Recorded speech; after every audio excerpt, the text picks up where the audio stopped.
Kumusta sa inyong lahat? Dito naman tayo sa vlog natin ngayong gabi sa Batang Quiapo kaibiganin. Unang-una sa lahat, ito ay teaser video lamang para ma-update sa Batang Quiapo. Huwag kalimutan follow at subscribe ang channel. Salamat po. Sa gym ay pumunta si Santino ito at dumating si Anika at kaibigan nito ngayon. Si Anika ay nagbigay ng pagkain nito kay Santino at tuwa naman si Santino ito. Pinatawag si Santino ng coach dahil sinabi sa coach niya na pumunta ang magulang dahil ayaw ito payagan magboxing. Ayon kay Santino ay di ito payagan ng magulang ito, kaya pinayuhan ito na pag-isipan mag-janitor or magboxing ito. Nag-usap si Anika at Santino ito at suportado ni Anika ang desisyon ito. Ito si Marcelo ay nagsabi na init ng dugo at kilala daw ito ni Mayor dahil alam niya pagkatao ni Marcelo. Sabi ni Chief ay nagtaka ito kung sino nagpalaya at nagkaroon ng parol si Bubbles ito. Si Mayor ay masaya na makalaya si Bubbles dahil pasikip na ang mundo nilang mag-ama ito. Si Santino ay pumunta kay coach at sinabi na mag-janitor muna pero pag okay na ang lahat ay babalik ito pag boxing. Pinayuhan siya ni coach na proud ka pa naman makabalik kung okay na lahat.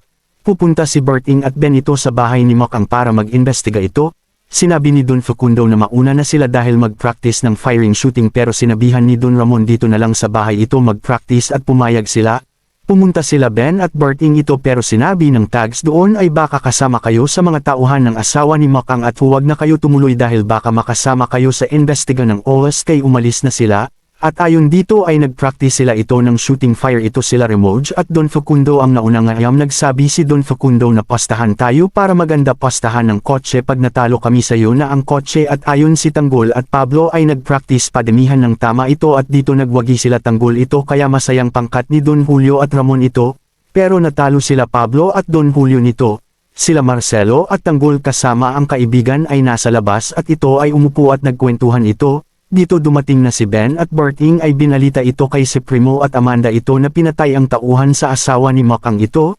Dahil dito binigay ni Don Julio ang kotse ng susi dahil talo ito.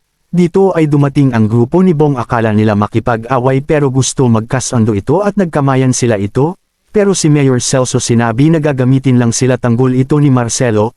Abangan bukas sa Batang Quiapo. Huwag kalimutan follow at subscribe ang channel. Salamat po.